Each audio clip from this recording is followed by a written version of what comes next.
नदिया किनारे तोर सुरता जागे, चांदनी रात में दिल मोर लागे।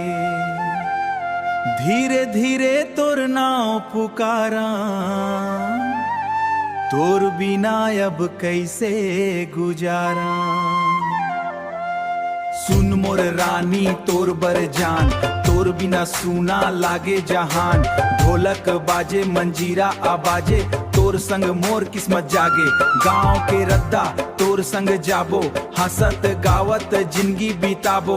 हाथ पकड़ के छोड़बो नहीं, जन्म जन्म तक रहिबो तही। तोर नजरिया के जादू रे राजा, मोर दिल हर खो जाथे। तोर बाहों माया तीरे, मोर सपना सच हो जाथे।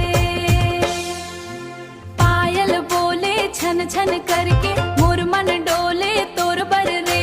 रंग गुलाबी गाल मन छाए, तोर माया मोला हर ले जाए।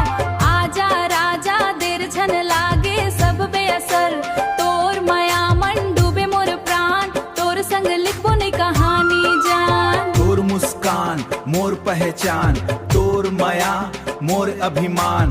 रात अंधेरी तय उजियारा, तोर संग लागे जग सारा। तोर नजरिया के जादू रे राजा, मोर दिल हर खो जाथे। तोर माया के रंग मन रानी, जिंदगी भर मोर संग रही थे। Lalit Official Art, CG Folk Love Rap, out.